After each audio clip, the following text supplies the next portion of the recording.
One week after the good news that Jesus has risen, the disciples are gathered together behind locked doors. It's been 1 week. They got the good news and they gather together behind locked doors. They are very afraid. And how much am I like this? This might be my favorite Easter story because it's so true to my own life. I can sing How Great Thou Art with such gusto, and an hour later, I am paralyzed with fear as I worry about some future thing that hasn't happened for my children yet. I can just have done morning devotions 10 minutes ago, and I yell at one of my kids, not because they did something, but because some stress in my life is so pressing, and I let it out, and I lash out at one of them. We gathered together 1 week ago and sang Alleluia and celebrated resurrection, and we gather today with doubts and fears. We know the power of fear in our lives. We know what it can do to us. And there are things we should be afraid of, and we try to protect ourselves from, and so much of what we're afraid of is never going to happen, and yet it paralyzes us just the same. In her book, Any Day a Beautiful Change, Catherine Hershey describes what this prison of fear is like. She writes, "Fear is a physiological response to tomorrow. It's almost always about death. Fear causes us to live in a perpetual state of anxiety. Fear is exhausting and depressing. Generally, the calamities I expect do not come to pass, so I replace them with new ones. Time and energy that could be used constructively for prayer, dishwashing, learning to quilt, I sacrifice to cultivate apprehension." We know about fear. We know about doubts.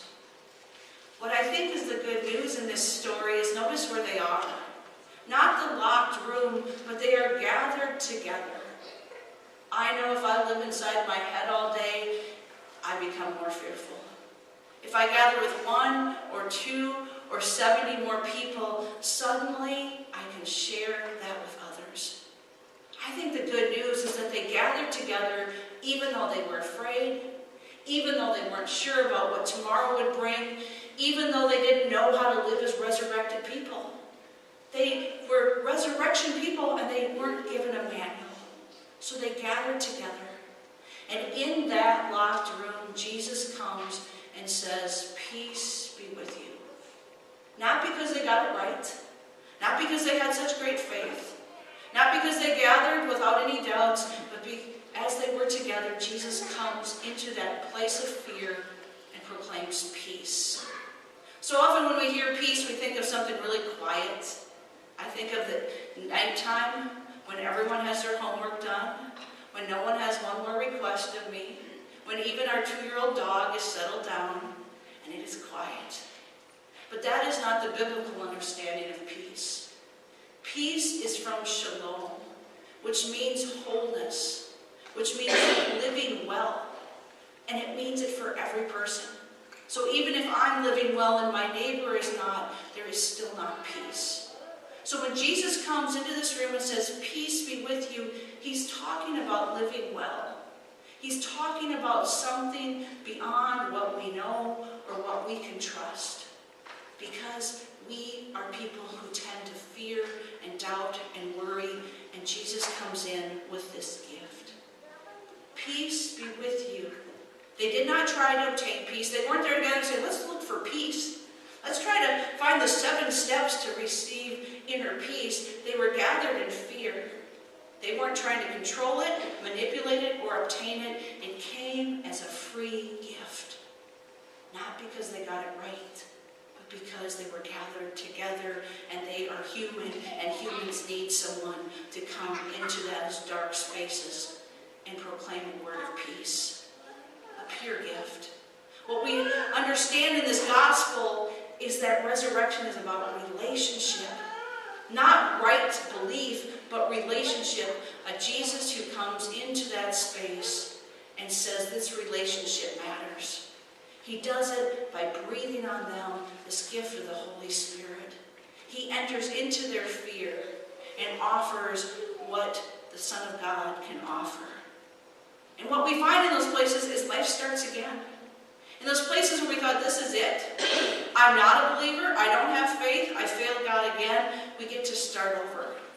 Maybe like J.K. Rowling says, and so rock bottom became the solid foundation on which I rebuilt my life. We experience that, a rebuilding. Instead of I failed, we have the opportunity to rebuild. Not with all the skills and knowledge I have because I don't have them, but that we have, and we follow this one who says, peace be with you. Karen Armstrong has tried to help us recover what faith means. Throughout most of Christian history, we did not think of faith as right doctrine and dogma. We understood it as the Greek word pistos, which means trust. To trust. Not to have all the right answers, not to say I'm confident every second, but to trust. And when I don't trust, I trust this community to do so for me. The other thing she's helped us reclaim is the great marriage of mythos and logos. Logos being the word that we read every weekend we gather together. Mythos being myth. Now most of us, when we think of myth, we think of a fictional story, but that early church understood myth as a narrative that shows us a truth, that tells us a story, that invites us in. How can we hear this story with that marriage? Of understanding the word has come, and there are things we will never understand, and yet someone as fearful as I am, someone as many doubts as I have, gathered together in a room and trusted that Jesus is present. Peace be with you, spoken by someone who acts like resurrection is a relationship. And what he offers is breath. Just like in the beginning when God blew breath to give life. Jesus says, this is your new life as resurrection people. Peace be with you. To go out and be courageous, to be creative, to use our imagination. What we know about this story is they don't go out right away, right?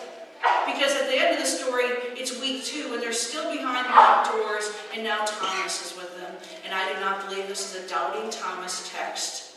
I believe it's a text about being disciples who bring all of our honesty to a relationship.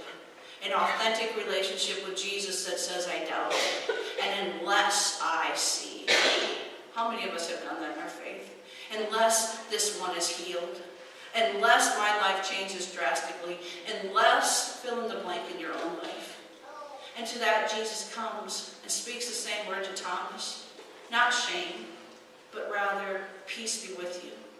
And often we've taken his reprimand to be, or we've taken his words to be a reprimand, of when he says, you had to see me to believe it. But the word is actually ongoing. You are trusting and you are going to continue to trust.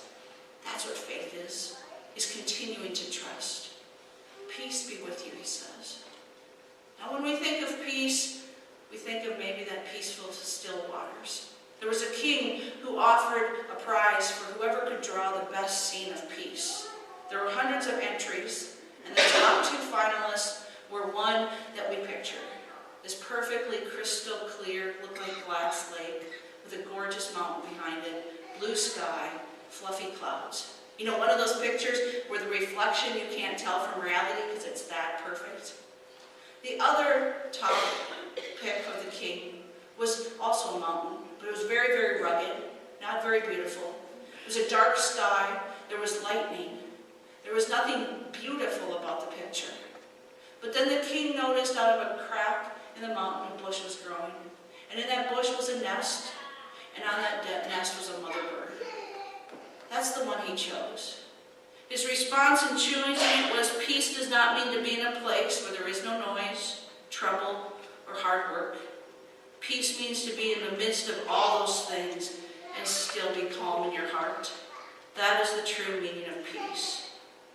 We gather in community with our fear, our doubts, our pain, our grief, our worries, our anxieties, our times where we have imprisoned ourselves in our fear, and we trust. We trust with a precarious hope that Jesus enters in and says, peace be with you. That he enters in and says, as a Father sent me, so I send you. And we unlock the doors, and we go out together trusting and helping each other to know when you don't believe it, we'll believe it for you. There's a quote attributed to Oliver Wendell Holmes: "The human mind, once stretched by a new idea, never regains its original dimensions." That's how we are as Easter people. We still doubt. We still have days that feel like Good Friday. But we can never return to that hopeless state where we thought God had forsaken us.